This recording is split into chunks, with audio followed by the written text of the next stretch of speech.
Hello, we're back again to the Trek Way. You're never getting rid of us. I'm Trev, and that's Gray. As promised, we are back with a season and a series long review of Star Trek Discovery, and also a little bit about what's coming up for Trek for the next couple of years. And I know we've done that a bit in the past, but things have updated a little bit. So just to give you an idea of what's what. Now, Gray, I know both of us are not massive fans of Discovery, you especially. I'm hoping, though, that you'll try your best to be balanced and say, yes, I don't like it. However, here are some of the good things I did like about it. How does that sound? I got slight balance, maybe. God. Say some good things or nothing. I'm going to have to pay the man at this rate. Oh, Jesus. Right, so we are literally, to break the illusion that this comes out in a day, because we're not doing this on live, it's literally recording this like on the 3rd, which is a Monday, but we're scheduling it for later on because I'll be on my holidays. So yeah, we'll kick off with, first of all, for you, you had some stuff written down here, great, about your kind of opinion, at least, first of all, on season 5 overall. Like maybe a kind of thoughts, good things, bad things, an overall score for season 5 before we move on to the series in general. I can't really. Trying to think. Is it that difficult? Mashing all the episodes together, it is difficult because I'm trying to be fair, or at least as fair as I can. Well, don't give me a score until the end. Just give me, tell me what you thought of it in general over the season. Who's good characters, bad things, good things. That kind of thing. I liked some parts of it. I think it was an up and down kind of season. I think as an overall season, I still like season 3 best. Okay.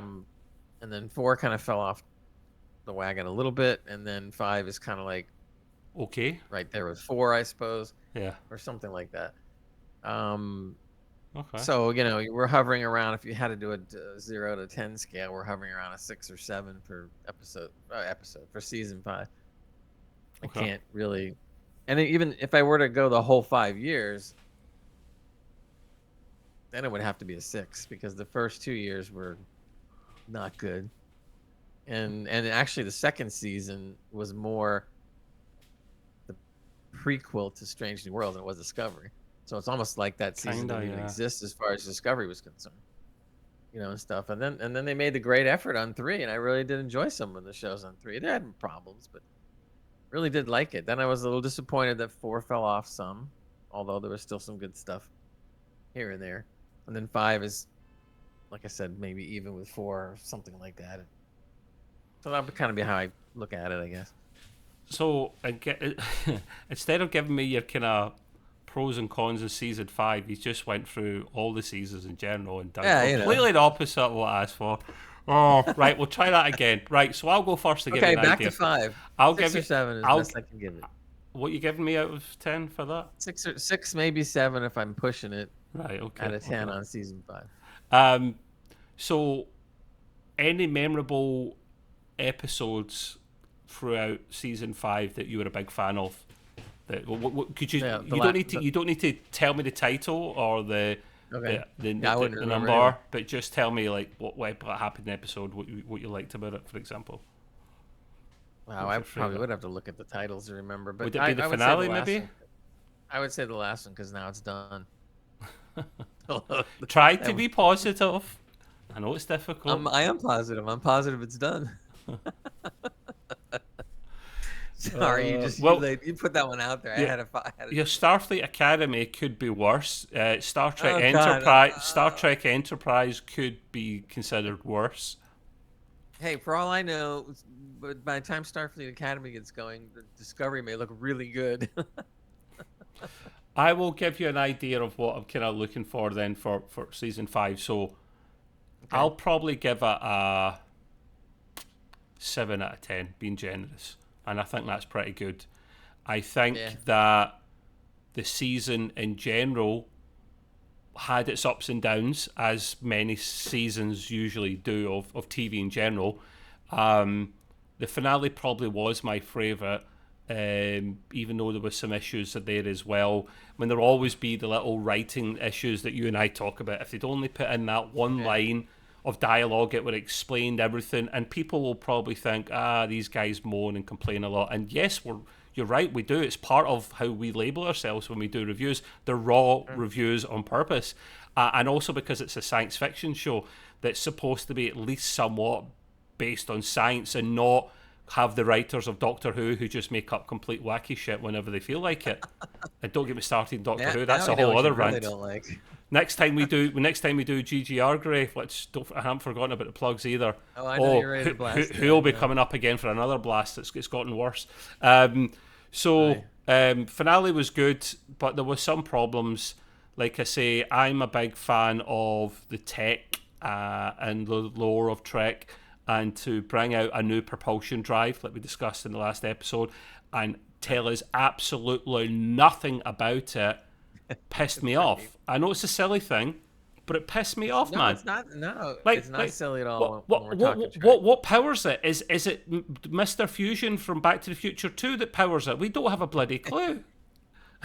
I told you we went over this several times during the course of our reviews here, and it's the same thing again. It's falling back on 32nd century crutch. That's what the writers are doing. They keep constantly going like, they'll fall for it. It's 32nd century. Why should we have to explain it anymore? Just do it, and they'll buy it. And I'm sorry, I don't buy it. We don't buy it. I wouldn't buy that for $1. Nope. Exactly. So and I know that's what it is, because you just, when you're looking at it, you just can't help but get that feeling. They just sit there and go like, just let it go. It's kind of it's endemic of the sometimes, because I'm not going to be completely harsh, poor writing on Discovery, where they miss out some things. They're supposed to have tech or Star Trek. They're supposed to have Star Trek nerds on the writing team, at least one or two of them, who would know about stuff like this and go, listen, guys, you have to at least give them something a little bit about what's what. At least when they bring out a new starship, right, that's the hero ship or a hero ship of a season, what they'll do is they'll bring that out, and you might not see much of it, and they don't have a lot of time to tell you a lot about it, but at least after the guy who designed it, Doug Drexler or whoever it is, one of the famous ship designers, will come out after and at least tell you a little bit, it's got so many turrets and so many phaser banks and blah blah, and sometimes comes with a manual for the model ship and things, but I don't. You get nothing. We get nothing. All we get is it. I don't think it uses the lithium anymore, and I think it's faster than standard warp, but that's about it. All we get. I think it is some kind of warp drive because with the stars going past. But yeah, anyway, that's just my nitpick, But I'm trying to think what episode I would maybe say sucked the most. Actually, do you think of an episode that you really didn't like, or is it? I don't know. I'd have to go. I wish I'd saved all the notes. I don't know if you did, but I'd have to go back and see. I know we trashed them, but there was one episode where you and I were doing 8s or 9s. I'm trying to remember, just a couple episodes ago. But yeah, there was enough silly ones, if you want to call it that, or bad writing, that would we were hovering on the 6 and the 7. I mean, we were doing that a lot this season. We were going like 6, maybe 7. Should I be kind? Maybe 7.5. Now, let me ask you a harder question. We've been kind of more or less rating Discovery somewhat on its own standings. Mm-hmm.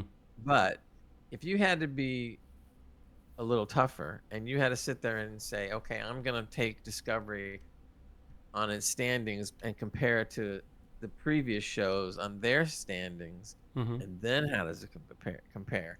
So in other words, if I had to go on a strictly Star Trek scale, like a good Star Trek scale, a la Deep Space Nine, Voyager, TNG, etc., then I would have to be definitely more harsh on this series. Then instead of putting it at a 7 for 5 years, I'd drop it to a 5, easy.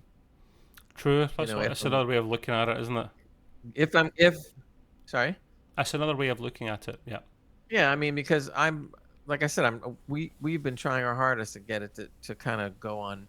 Yes, it's Trek, but in its own little microcosm, how well did it do? But if you had to sit there and stack, in other words, if I had to stack up their episodes against episodes of a similar vein of TNG or DS9 or TOS or Voyager or whatever, they ain't holding a candle. Yeah, Sorry. but even those shows had some crap episodes, mate. They Oh, really of course did. they did. Of course they did.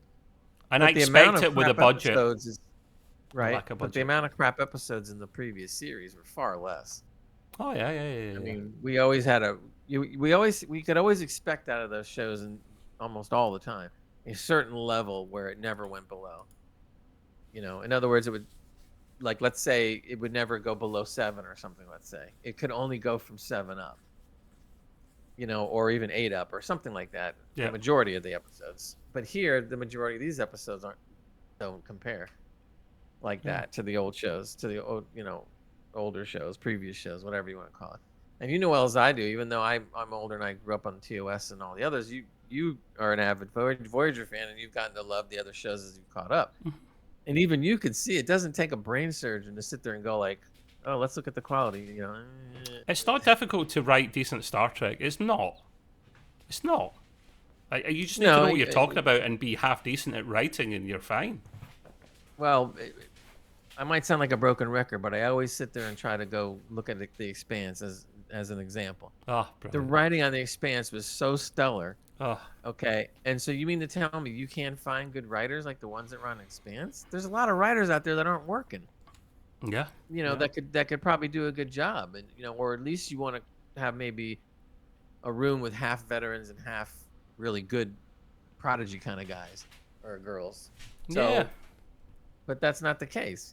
It's just so we know it can be done because we've seen some really excellent writing out there of other shows and stuff like that. So I don't even want to hear the excuse that like, well, there's not a lot of good writers out there. No, there are. You just got to look for them. What do you? I have another question for you to think about. Do you think we will ever find out now that Discovery's over? Do you think we'll ever find out that if the writers really wrote better than maybe we think, and the suits had them do some different things? Oh, yes. The politics is always a thing when it comes to writing, for sure. Yeah, 100%, man. So, I would love to have the writers of Discovery come out anonymously because they can't reveal who they are; they'll lose their jobs in other places.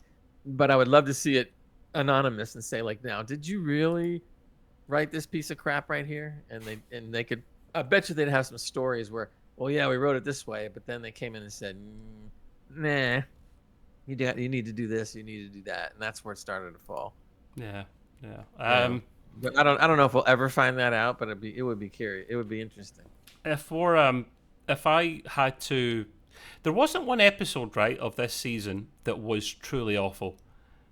You just got some episodes that were like okay, meh, hence why we never really gave many episodes. Like, I think the lowest we gave anything was once or twice, maybe a 6 or something, but usually we were higher than that. So, credit where credit's due. I was quickly looking through the descriptions of season 5 again, and I think the one that I thought was a bit meh the most was Whistle Speak, where they went to that planet where, remember that, where it was a problem with the weather, and it wasn't awful, it was just a bit whatever. So no, credit where credit's due. You are a VIP character of the season, Gray. Who is it and why? It has to be Saru, which is Doug Jones. I mean, I've always said he's been the best on the cast. Yeah. Since day one. I think, and I'm never going to pronounce her name right. Sonique Martin Green. Yeah, Martin. I think she would probably be the number 2, and then it would depend after that, and stuff. But I'm sorry, Doug Jones is just so good. I mean, and he has to act through all those prosthetics, and it's almost like I've seen, what Doug Jones really looks like, but it's almost like when I see him as these characters, I think that's him. Seriously, that's how good he is. That's credit also to the makeup artists and the. Oh, of course, but you can be a good makeup artist, but if you can't make that character breathe and feel real, then it's gonna fall on its face Oh yeah, real there's two easy. elements to it for sure. But I Doug would. Jones, man, he gets into these characters. I mean, you saw what he did with Saru, and you see what he did with Pan's Labyrinth and some other ones, man. Some of that stuff is like really good. I love Doug Jones. I love Saru as well. I, however, have to give it to Rayner for this season Yeah, but because I agree with you. I really you like change Rainer your a lot. mind. You no, you can't change No, your no, mind. no, no. The only reason I don't say that is because he only had the fifth season, and he didn't even have all of that either. I said of the fifth season only. I didn't say of the Oh, overall okay. run. Yeah, Yeah, then yeah. no, yeah. Then I agree with you. I agree Oh, with you can't change. I'm sorry. What do you think, guys? If we're only He talking said. the fifth season, I'm talking all five. But if we're Well, only talking about the fifth, I have been talking about the fifth season for the last 15 yeah, I minutes or thought you so. meant five, meaning five. It's you that keeps jumping the gun. I know. Yeah, No, no. I agree. I agree. In Rainer. fact, I like Rayner so much. I should give Rayner a series. Well, I think you stole that idea off of me. I would love to see the Adventures of Commander Rayner.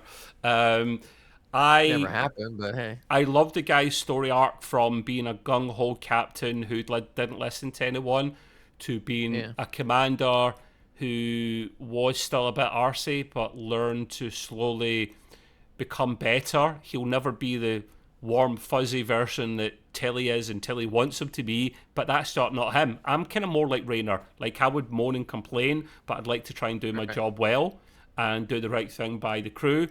The actor that plays him, I absolutely adore him as well. Yeah, he's Um, good. and I'll say as well, great. He shouldn't. I don't think he was ever captain material.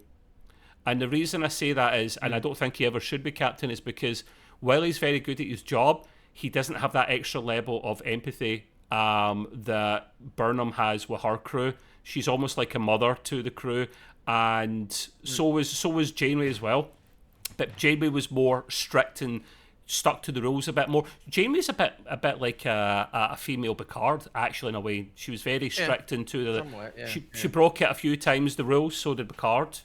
So Rayner gets it for me for sure. If we have to give it to someone over the whole season, then yeah, it would have to be Saru for me as well. Of course, just followed by Burnham as well, because whenever those two have scenes together, they are epic. They're gold. So yeah, since you wanted to talk about Discovery as a whole, you can do, man. You can unleash now. And I will, you gave us a little you gave us a little sneak peek before and what you were talking about. You put some notes down from before. Great. I Yeah. don't. Is anything still relevant for your overall kind of bashing of Discovery? I've been doing the mini rants on Discovery, so I don't have to go too much further. But I will say one thing or a couple quick things. You know as well as I do, when you're a real Star Trek fan, and I used to watch, TOS, and when the movies came back and Star Trek came back again, and so on and so on with the other episodes, you always get that. It's really hard to explain, but you get a really fantastic type of gut feeling. It really moves you. It really you care so much about it. It's almost like it's a kid of yours or something. And that kind of wonderful gut feeling, I rarely, if ever, felt on Star Trek Discovery. Period. It just isn't there. And I think the problem is it suffered from the fact that because of those first 2 years, where it really was kind of like it just started coming up with all kinds of dumb stuff that they shouldn't even have bothered. They never should have had her related to Spock. That was stupid from day one. They never should have had the spore drive because that was also stupid since day one. And then if that was the case and you didn't have that, and Discovery had started on its third season, I thought it would have been a good show, better than it is now. That's what I would like to have seen, going forward. But unfortunately, the last thing I'll say is that if you, and again, this goes back to the writing, and don't tell me that you can't get good writers. If you take Picard season 3 and hold it up against Discovery, that one season of Picard pisses all over season it. 3 is better than all 5 years of Discovery combined. No two ways about it. That is no complaints from me there, no disagreement from me there. I liked how you said. I think I've alluded to this in the past that if they had, like you said, started Discovery at season 3, it would have been fantastic. Can you imagine this ship with this? Okay, let's even throw in the spore drive, even though we don't like it. Like, throw in its timeline. Season 1, the timeline is set back where season 1 was originally, but within the first episode, like Voyager-esque, it gets thrown into the future rather than the other side of the galaxy. Like Voyager did, gets thrown into the future and how things go on and have lost everyone and how you adapt. Then Discovery would have been so much better, because you're right. My favourite season probably is season 3 as well, Gray. I thought it was fantastic. One is, I read something today from the devil himself, aka Alex Kurtzman, who said he knows fans don't like season 1 and it was too dark. Star Trek shouldn't be too dark. Never really. Maybe the odd episode, it should never be dark. Some programs get away with it, like the new version of Battlestar Galactica and Stargate Universe. I think these things worked because they set out to be dark from the start.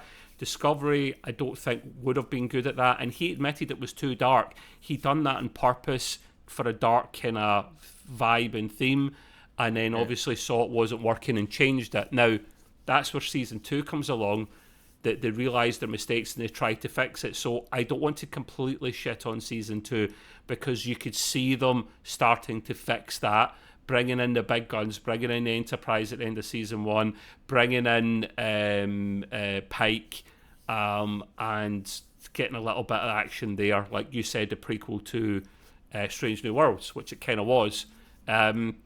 So I think they repaired the damage, so I will give some credit to season 2. Season 3, brilliant.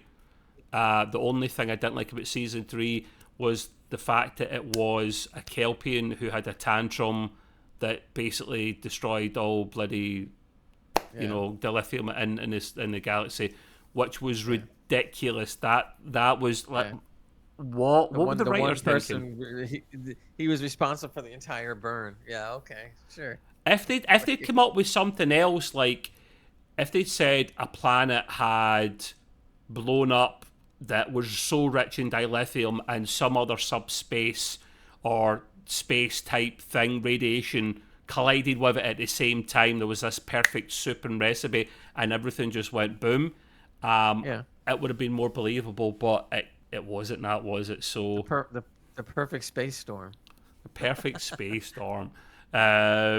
Season 4. Now, season 4 is not as good as season 3, but it's probably my second favourite season, mate. And that's and then season 5 is probably my third favourite. We're seeing a trend here. Put it in the future where it was supposed to be, and it would have been great. Season 4, I enjoyed because I loved the concept. I adored the concept of a species that we have not one iota of resemblance to, that we can't even track properly. We can't even communicate with these guys properly. We have to go through the galactic barrier, which, whenever Star Trek's done it in the past, has made an arse of it, Gray. Let's not beat around the bush. I watched Certify In-Game, I think his name is, the English guy that does usually Star Trek Online themed reviews, and he talked about that being a bit strange as well. But for me, I like the bad guys, but turn good guys at the end. I can't remember what they were called. That species that basically were so advanced that no one knows anything. But do you remember the older Star Trek stuff, Gray? When they done galactic barrier coverage, like Star Trek 5, they seemed to get there in a week. The galactic barrier is supposed to be way further away. They've done it in, I don't know if they've done it in Voyager or TNG maybe. Yeah, it's supposed to take you a long time. The only reason Discovery could get out there is because of its spore drive. And then, I know we hate the spore drive, you especially. I like the fact that when they got near the edge of the galaxy before the galactic barrier, the spore drive wouldn't work because there wasn't enough of the spore universe or whatever it's called to actually latch onto. So I like the science there. Mushrooms to get around. Not enough mushrooms. They'd all been smoked. Well, all been smoked by now. Stamets was absolutely off his head. And they had to go to Warp for a bit of that. It was nice seeing Discovery at Warp again, at good old classic Warp. And then going through the galactic barrier and how dangerous that was, and no one's ever made it in one piece, and they managed to find a way through. That is brilliant. They done the galactic barrier stuff and how far away it is and how dangerous it is properly. No ship should be able to get to it, even in Star Trek 5. I found that ridiculous. And then Star Trek 5, get 5 in the brain again. It's Discovery Season 5. I think didn't blow my socks off, but it ended it well, and it paid off. The Calypso short, which a lot of Star Trek in the past, when they've done little things like that, have forgotten about them or not cared. And actually, this is the first time, I think, ever that they've paid off something like this that they've talked about before. They could have ignored it, Gray, because as that reviewer said the other night, he said, to be fair, if you think about it, Discovery, when it was first put into the future in Calypso, was after was it season 2, where was it Central, when Section 31 guy went a bit nuts and he took over and he was like a robot, and that big fight they had. Basically, when he was the bad guy of the whole of Star Trek, the whole of Starfleet. That big fight was part of the reason why Discovery was put so far away from everything, because of its advanced spore drive, and they didn't have to pay that off because that was set up over that arc of Section 31. But things have been changed since then, because they defeated them, they went to the future, so they didn't have to pay it off, but I'm glad they did. So credit where credit's due. What did you note here, Gray? No, right, okay, so you touched on this before. If it hadn't started, if it started with season 3, no relations to Spock and no spore drive, would have had a chance. The Spock thing, I'm not super pissed off at that, but I don't think it was required. Why wedge something in for the sake of it? They didn't break canon. They added to canon, which is fine, but it's such a major character that you're dicking about with things that you don't fully understand, and why? Just why? The reason they got the whole thing with her being the stepsister, or whatever, to Spock, and the reason why they brought the Enterprise in at the end of season 1 was purely for one reason and one reason only. They needed to make a big deal and attract other viewers to watch. So many viewers came in to say, well, what's this about Spock? And then as soon as they find out the truth, they're going like, that's stupid. And then when the Enterprise shows up at the end of season 1, everybody's tuning in, and then they all just fall right off, because it's kind of like, well, this isn't what I thought. I've got a question.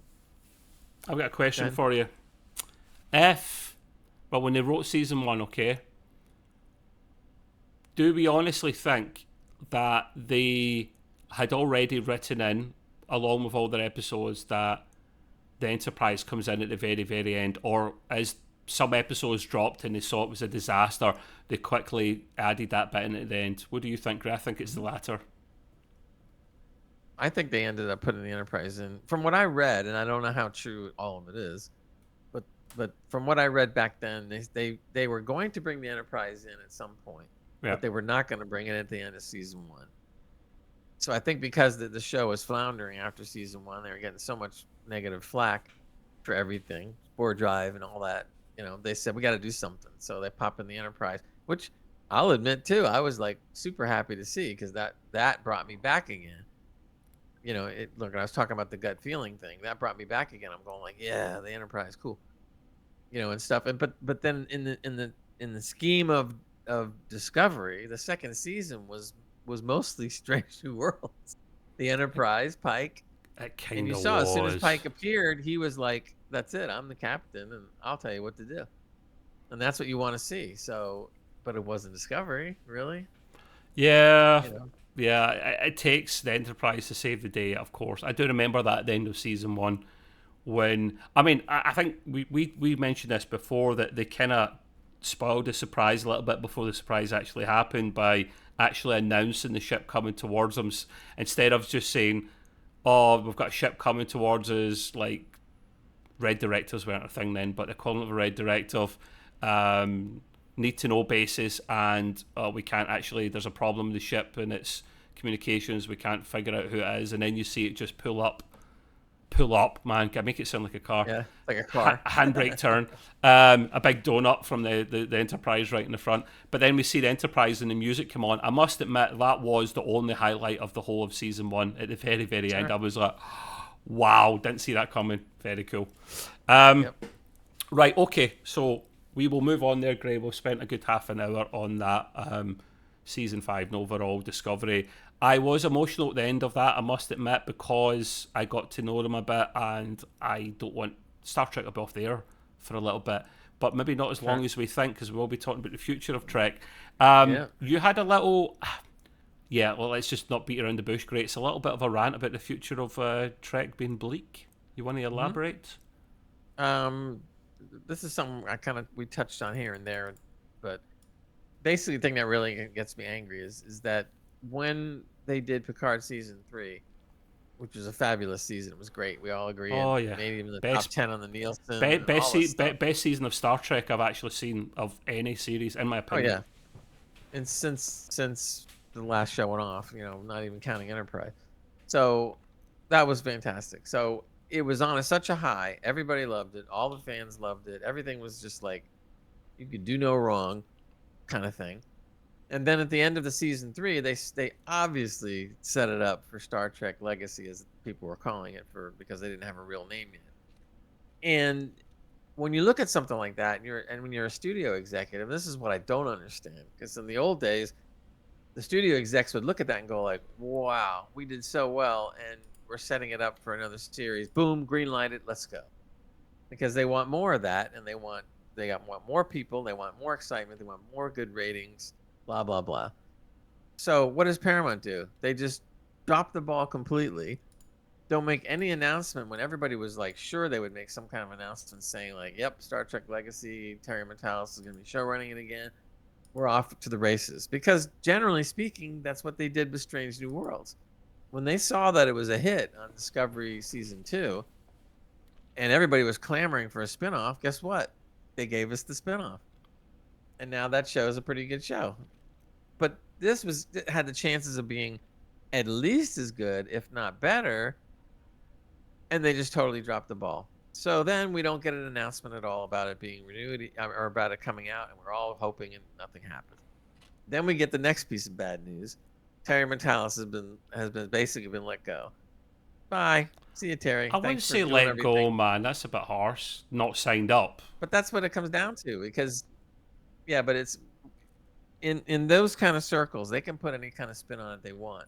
But believe me, I know enough about that inner circle crap, and that was just double speak, because they let him get away. They let him go in the sense that they could have done something or signed him up or threw some money at him or a bone or something to hang in there, because he would have done it. He would have done it. That's how much he likes Star Trek. They didn't even bother. So when he just left and you just don't hear anything about it, the next thing you know, he's just kind of like gone. And then soon after, as we just heard, he's over now at Dead Marvel, and he's going to be show running the new Vision series, as well as God knows what else. And he also, I can't remember the name of it now, but he just got done doing a series for somebody. I don't remember what it was. I don't know if it was independent or what. And that's already in the can, and so forth. And so somebody that good, they're not going to let him go. So for all we know, if Marvel's successful with Terry Matalas, he may never be coming back to Trek. And if he does come back to Trek, it's going to be a long time, like 5-10 years from now, if ever. So that's the second piece of bad news. Third piece of bad news just happened recently, where Frakes says, I'm leaving Star Trek for a while. What? I said, you still have a third season of Strange New Worlds and a fourth season, because it was greenlit for 2 more seasons. And Frakes has been directing episodes here and there of Strange New Worlds. So he's just going to go and not take bona fide good work by going to Strange New Worlds season 3 and 4. Now, if you and I had heard something that like they hired Frakes to direct the new series of Lord of the Rings movies that are going to be coming, or something spectacular, right? Then I would go like, oh, well, okay, that makes sense. He should go because it's on to much bigger and better things. Have fun, Jonathan. You deserve it. Yeah. That didn't happen. He didn't get tagged to do anything more. Nothing. Zero. So everybody knows how good he is at directing the Star Trek episodes, and yet he just leaves. And then he says, I don't know when I'll be back, but I'll be back, but I just don't know when. I'm telling you right now, that is doublespeak again for Paramount saying, bye. We can't afford you. Go the way of Terry Matalas. Thanks for everything you did. See ya. And so then he makes that announcement. I'm telling you, I would stake 100% of anything on it. So now you've had 1, 2, 3 strikes, you're out. That just are awful for Star Trek. And so now all of a sudden, and you and I have talked about this before, where they all come, they're broke and they lost millions of dollars, and this is why they can't do this, and this is why they can't do that. And I think that's true to an extent, but it's also BS because they found the money to do Section 31 movie. They found the money to green light and go into production real soon for this stupid Starfleet Academy show that they're doing. But they couldn't find the money to do a bona fide hit like Star Trek Legacy, because with Terry running it, it was going to be another hit.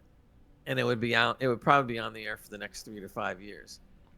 And it would probably do as good or better than Strange New Worlds. There's no doubt about it. No doubt about it. And they let all that down the toilet in favor of Starfleet Academy and said goodbye to Frakes, who's been around forever, Matalas, who's been around since Deep Space Nine, because he's been, since he started sweeping floors for them or whatever. And they just, bye, see you later. And I'm sitting there scratching my head going, what the, not going to say it, but WTF, WTF, WTF over and over again. So what are we left with now? I mean, Lower Decks is going to be gone after this season. And I'm not going to, I like the show, but I'm not going to sit there and say it's a stellar show, but it's good. I like the show. So now it's going to be gone. It's going to be gone. And then here's the other little news I found out is that the actress that plays Beckett Mariner, her name is Tawny Newsome. She is going to be one of the writers for Starfleet Academy, which means, and I heard that, I knew it was going to be a comedy, to which now I've already heard that it's going to be a dramedy at best. So a dramedy means some drama and a lot of comedy. Why is it going to be comical? Why can't it just have the normal bits of comedy that Star Trek's always had and just leave it to that and don't add any more? Why? Because they're stupid. Great. Academy on paper can have a chance of being very good if it's done properly. You think about it, these young cadets learning what it's like to be an officer, going on away missions, the shit hitting the fan, all that kind of stuff, and the drama side of it in terms of trying to get promotions or trying to get into the right crowd and get onto this starship and that starship. It could have been brilliant on paper, but they're obviously, as you say, turning it into a kind of comedy drama, and that's not what it's about. That's Lower Decks. Lower Decks is your comedy. Leave it there. We've been talking about how we expect Starfleet Academy to be a 20-something teen angst kind of show. Beverly Hills, man. It's going to be now it's not only going to be those two things, but it's also going to be a comedy or dramedy, like I said, at the best. 90210. So that's already 3 strikes going against it. Plus, no one wants to see that. They want to see further adventures. They want to extend the universe. They want to see the next logical thing, which would have been Legacy, or whatever.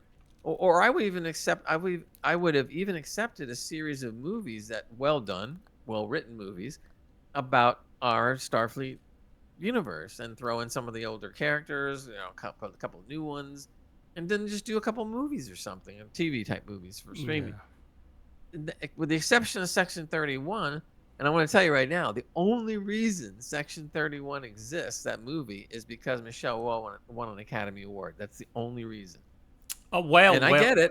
Well, on that, she decided, she agreed to do it because she made a promise that she would do it, and it was going to be a series.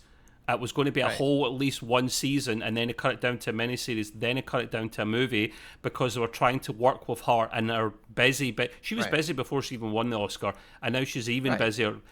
The only reason they got her is because she's a loyal person, and she said, listen, I maybe can't do the season, but if we could work it into a TV movie, and she's not in as much of that movie as you might think. They use like stunt doubles and stuff as well for her sometimes. Sure. is testament to the actor, if you ask me. But Right. So if it wasn't for the fact that she won an Academy Award, there would be no movie nor a series. Because why? Because they're stupid, as I said well, before. I think there'd be a series then. I think there'd be at least a mini series or a series if she hadn't won it, because she I wouldn't be as popular. I think they just abandoned that whole idea too, and just felt good that they finally got her for a movie. Hopefully, the movie's good. Oh, But Section when we're 31 talking stuff's about the great. but when we're talking about the future of Star Trek, with Lower Decks going off, that's going to be gone. Yeah. Should we give them the news that we just found out? I guess they're going to find out anyway. Yeah, well, in a moment, Greg, I just wanted to touch on your rant there Okay. for a moment. So, I agree with like pretty much the majority of what you just said there.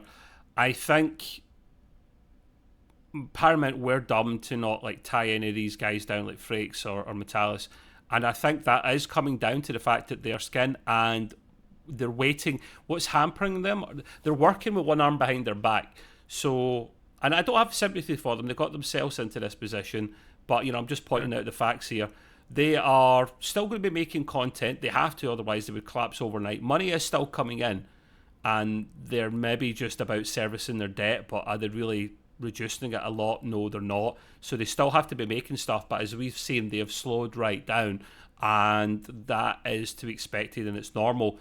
And they are not moving ahead with any firm plans, between a combination of being skint and broke, and also on top of these things, they don't know who they're going to be sold to, because one minute it was going to be Warner Brothers, the next it was going to be is it Skydance? I always forget. Yeah, and then it's maybe going to be Sony. So like, we don't know. I just hope that's finalized soon, for better or worse, so that we know what's what. Because whoever buys them will more than likely have common sense, especially at Sony. They won't muck up Star Trek because they're a behemoth. They know the value of the franchise. I think people have said that, like insiders have said that we want to do something with this if we get it. So let's just hope for a sale quickly, mate, so that we can actually get on. And listen, I'm not unhappy with the scale of what we get Star Trek wise at the moment. We've said before, as great as it was 2023, 2022, 2023, we had a lot of Star Trek back to back, and it was almost too much. As much as I loved it at the time, it was too much, because it harmed Trek a little bit in terms of we now can't afford to get as much of it. And this is the normal. Like, if you go back years and years, if you watch the Next Generation, Voyager, Deep Space Nine days, you had 2 Trek shows on at best at any one time. And then, a couple of years ago, we had up to 5. It was batshit crazy. It was bonkers. So this is more of the normal scale. Never 2 at the same time unless they're crossing it over, but small gaps in between, so that we're serviced throughout the year with Trek goodness. So let's hope they can get... I was gutted about Metalis, but I'm even more gutted about Frakes. Reason being, Metalis is a genius, but Frakes has been in the game a long time. He is Star Trek royalty. He is a brilliant actor, and I love his character. I love his directing. He is Mr. Star Trek, more so than Metalis, actually, for me. Metalis is just better skilled and qualified for it, if that makes sense. See, what they should have done is kept Frakes and Metalis, because that would have been the he could be his assistant showrunner. Yeah. Dynamic duo right there. Because the thing with Metalis is that he's a great writer, and he's even directed a little bit. But let's just forget that part. Why do you think season 3 was so good? Because Frakes was directing 1 or 2 episodes, and he was helping, not maybe the writing, but he was helping with his experience in the direction. Him and Metalis did kind of work together and make season 3 phenomenal. And with Patrick Stewart a bit as well. We only learned, like, in the last few months or whatever, that Metalis was really a Star Trek lifer, because he's been in it since Deep Space Nine or even before. That's true. So he's been around it as long as Frakes, maybe even almost anyway. It was hard for him to get his break, though. But the point is that he's a stellar writer and he's a stellar showrunner. So if you take that person and mix it with a guy that's been directing and acting around Star Trek for years, this is what gets me so angry. It's a no-brainer.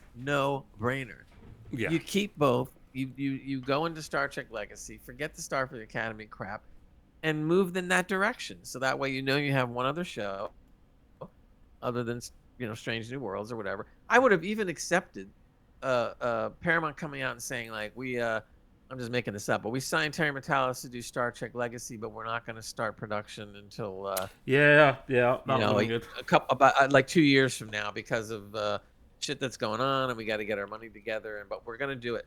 And I do not accept the excuse that they're skint. That is part of it. I do get it. Oh yeah, it's a big part of it. But if you can greenlight, if you can make a movie and you can greenlight a stupid series that they're doing right now, you can find the money to hold on to Frakes and Matalas. The reason the problem with that is because of this bloody contract they've got with Alex Kurtzman, and the Bad Robot thing. That is a part of it. They any content they make with Star Trek or Paramount, they own a certain degree of it, so they can't just go in and do any kind of Star Trek show necessarily willy-nilly. So it's a perfect storm of things that's just not going well. It's a lot of bull crap going on. Yeah. It really is. Yeah.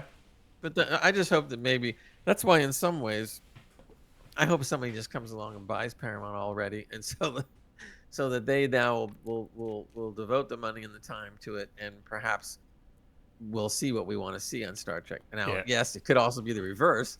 They could end up buying it all on Star Trek and screwing that up too. But I would think that I would looking optimistically. There's one shareholder, I can't remember her name. It's a she that owns the biggest share amount in Paramount, who's looking for quite a bit of money. No shit, Sherlock to retire with. So just line her wallet, line her purse, and let's get this over and done with. As for the Academy, not Academy, I don't even want to talk about that.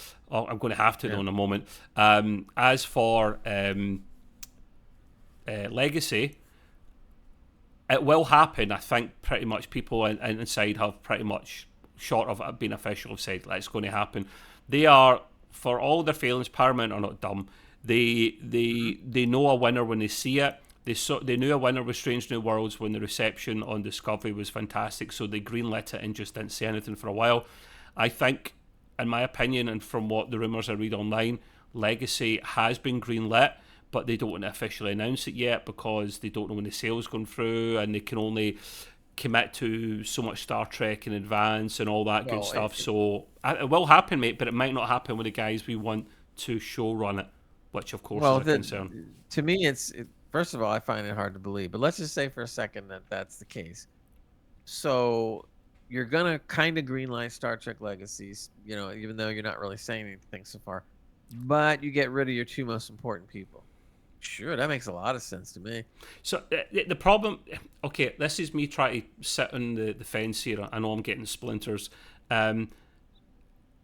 They could sign them up just now, right, and keep them on a retainer.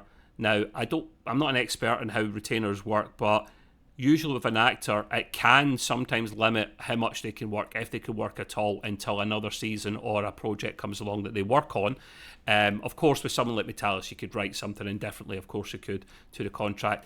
But trying to sign these guys up so that they're available when Paramount are ready and can afford to make it is just it doesn't make sense, like financially, and also as well, Frakes and Matalas wouldn't want to wait around for ages when they could be working on other things. So I think because of the situation Paramount's in, great, and again, they've done it to themselves. I'm not sticking up for them, just stating facts here. Because they got themselves into so much financial trouble, they should be moving ahead with Legacy now with Matalas in charge. But because they got themselves into trouble, they can't, and they know they can't sign these guys up an expense of whatever until this happens. All right, to be the other side of that argument, first of all, when they started losing all these millions of dollars, okay, this was before Starfleet Academy was ever mentioned or created. Of course, this is before Starfleet Academy was ever greenlit. Yeah. So they were already millions in debt before all this happened. So you mean to tell me that they couldn't greenlight Legacy before they would do Academy? Sorry, don't buy it. That's the contract with Kurtzman. They had to. They kind of had to. But that's not the only reason. Otherwise, if that was the case, then season 3 of Picard would never have happened either. Then. True. I can't remember. So as much as you can say for it, I'm gonna bash it right again because I don't believe it. I just don't believe it. It's because they want what they want. In other words, Oh the yeah. Kurtzmans and the bad robots think that they know what's best for Star Trek, and so they just do whatever. And Paramount is stupid and skint and just goes, "Yeah, that sounds good. Go Well, ahead." Paramount also are not massive fans of Bad Robot and Alex Kurtzman, but they're still in this contract, so they have tried to get out of this contract. I think at least So they once. want to run it to the ground so they can get out of the contract. Get That's out of the even more dumb. contract, and it's not as easy as said as just going bye byes. Look, I know we haven't said this yet, but one of the best things, and I'm not going to reveal too much just yet. One of the best things they could have done was given Prodigy over to Netflix, because now Netflix can decide what to do and whether they want to put money into it or whatever, which is great. As That's far as the I'm model they're concerned, using going forwards.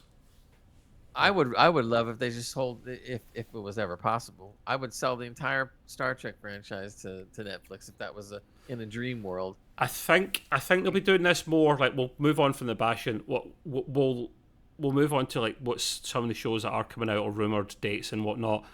Because the Prodigy thing, which we'll touch on last, some positive news, is relevant because the model of selling it to Netflix is what they done with Picard at the very start, if you remember, and that and Discovery actually. They don't need to fork out loads and loads of money. Like the first 2 seasons, at least, of Discovery were completely paid for by Netflix. I think maybe the same with Prime and Picard as well. So they don't have to add much to it, and they get the rights after it's finished shown as well. So that will probably happen more. That's the rumor within Paramount. Look how disappointed Netflix and Amazon got over what they received.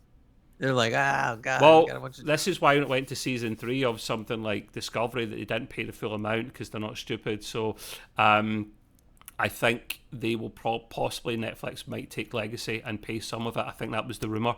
They'll pay some of it as well, and they'll get the rights. They'll be able to show it the first day, and then Paramount show it the day after, or vice versa, something like that. Anyway, right, we'll move on because it's a little bit of news, good news at the end of the... So we've got a few programs here that, they're just rumours of when they're coming out. Lower Decks, the 5th and final season, and I'm kind of gutted by this because why does it have to end in season 5 if Star Trek fans like it and it gets good ratings? You don't have to end it on 5. 5 is not the new 7. Like, just keep it going if it's doing well, honestly. It's a set budget every time because of animation is a set budget no matter what you do. That is the last ever, and that's rumoured for the autumn of 2024. And, I mean, that's kind of ideal timing for me because we'll have another programme in a minute that's coming up sooner. Section 31 TV movie, Grey, that I think we're both looking forward to with the lovely Michelle Yeoh. Probably late 2024, but let's be realistic, probably early 2025, especially if Lower Decks is on about the same time or just before it. Third on the list is the one that we're looking forward to the least, but it is confirmed, and that's Star Trek Academy, and it will begin filming at the end of this year, late 2024 sometime. There's still hope. Yeah, it hasn't started yet, yeah. But maybe they'll get smart. Typical filming situations, it may not premiere until 2026. Like, come on, guys. If anything, you're filming that then, it should be ready at the end of 2025. Come on. Like, really? What we doing? Like, again, let's go back to the old argument of TNG, 26 episodes a year, hold my beer, move on. Thank you. Strange New... So that's the best way to bash modern TV and streaming, Grey. Strange New Worlds, one of our favourite shows, safe to say, Grey. It's finished filming its third season. Poor Anson Mount, or Handsome Mount, as some call him, had still about 10 million jars of hair gel in his hair when he finished filming in Canada, and he didn't know what to do with himself. When I saw it was a 2-minute video or something, he was like, I better watch where I film. I can't film this bit, I'll give a clue what's happening. The guy is like, I don't know what to do now, I'm a bit lost, I don't have anything planned right now, and it's going to be many months until they're needed again. And he's like, I'll maybe go and get something to eat and say hi to my family. he was like delirious because they work really hard, to be fair, these guys. Small bit of bad news. Well, no. Let's start with I call it neutral news here. Untitled movie, Star Trek movie, like cinematic, coming next year. Now, this is the one I don't think will happen. That's the one that's rumoured to be set decades before J.J. Abrams' Kelvin Universe done in 2009.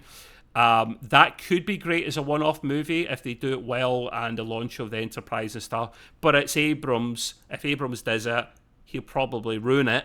But on paper, I love the concept, Gray, of seeing the Enterprise launch for the first time and having a one-off movie and stop trying to reboot things. I could be fine with it. I could be happy with that. And I have then no faith in that movie, but yeah. But the one I dislike even more is the next one. There is still a small chance we hear of Star Trek 4.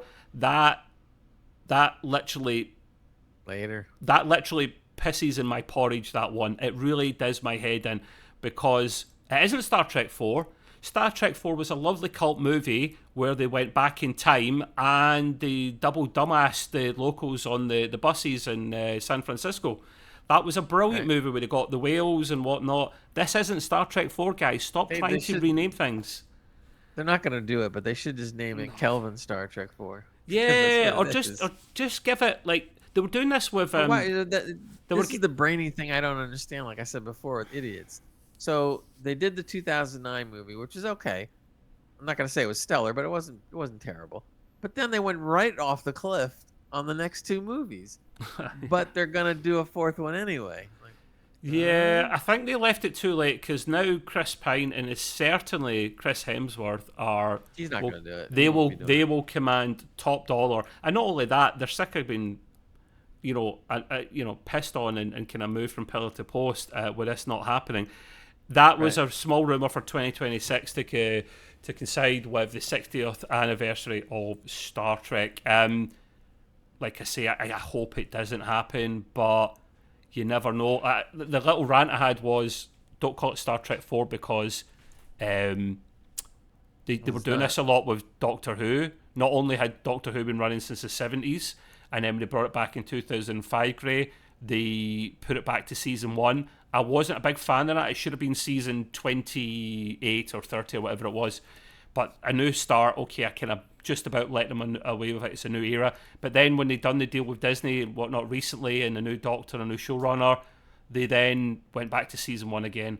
I think that was Disney's fault, which pisses me off. Stick to your guns and actually tell the big bad Disney where to go. I know they're giving them millions. But they went back to season 1 again, so... naming conventions and numbers are kind of important to Star Trek fans, I think, for me anyway. And then last but not least, Gray, do you want to tell the peoples the good news that we just discovered literally 10 minutes before we came on air? Yeah, it was pretty funny, because we had all been talking about Prodigy. We were wondering when was Netflix going to air the second season, which has been done for quite a while. And it's all new. We haven't seen it. And I had, just before we went on, I had looked to see if there was any new news, and I didn't find any. So then about 10, 15 minutes later, Trev and I get together to get ready to record this show, and then Trev looks again, and then within 5 minutes of Trev looking at it, the news comes out, and Prodigy Season 2 will premiere on Netflix July 1st. So I was like, yeah.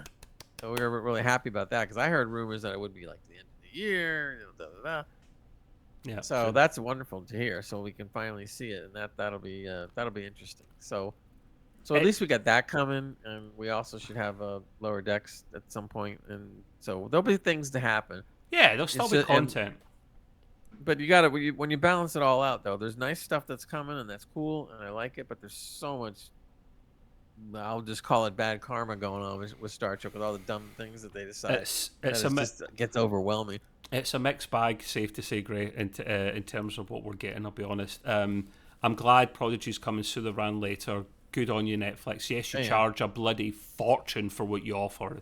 You shouldn't be charging anywhere near the money you charge for what you actually give us, but credit where credit's due. You are going to show us season 2 soon. I believe season 2 will be the last one, certainly from Paramount's point of view, but all it takes is for the viewing figures to be really good and Netflix to say, guys, would you get this?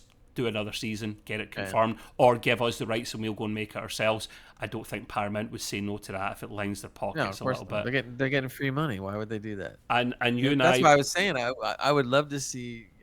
I would love to see the Legacy go over there and get Metalis and Frakes back and all that stuff, and then Paramount just sit back and make money. F's and butts and pots and pans, Gray. When you think, well, when you think about it from a financial standpoint, and you need to make money to overcome your debt, why wouldn't you do more things like Prodigy? Just Well, it taking makes that one of it these- makes sense to do more Prodigy because if it does well in the viewing figures and it's a set fee because it's animation again, it doesn't fluctuate wildly like other Trek projects can. You know ahead each episode costs this amount because animation costs the same regardless. The actors have their set fees, all the cast have their set fees.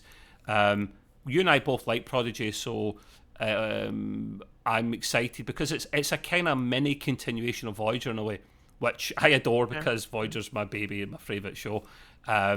We get to see more hear more Kate Mulgrew. Oh, what I would kill for a Captain bloody or Admiral Mulgrew TV show. Oh man. Oh, that'd be epic. An older Admiral just pissed off with life. Oh yes, sign me up.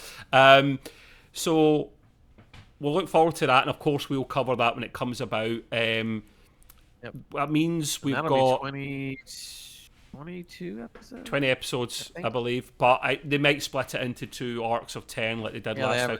They haven't said that yet. But If they do that, I just hope it's not a year apart because that pisses me off. That isn't another season. That's 0.5 of a season. That's a cheap way of conning fans of calling it the same season when it's not. If you have a delay of a year in between, just because you filmed it back to back doesn't mean for me it's the same season. I'm sorry, guys. No. I mean, if they are going to split it, I would rather see them drop the first 11 in July and then maybe the next 11 at the fall. Is it 22 episodes? I thought it was 20. Are you sure it's 22?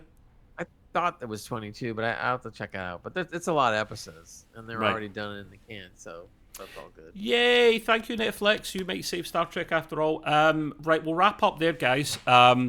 We will probably come back with a couple of specials and whatnot throughout the rest of June until we get the first episode of Prodigy, and then we'll be back into full swing as we normally were before, which I'm glad. I like doing specials, but the meat and potatoes is always reviews and our unique take on them, Gray. Raw, mostly unedited, and just ranting and raving like two old farts that happen to like Star Trek. On that bombshell, we will wrap up there, and we'll speak to you again soon. What? I'm looking up because we had the question. 20 new episodes. Right, okay. He interrupted my outro for that, people.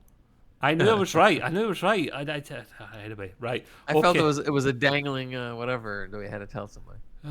Right, anyway, you and your dangleberries. Right, okay, on that bombshell, we will sign off there, Grace. Say goodbye to the people, please. Live long and prosper, everybody. Cheers, guys. Bye-bye.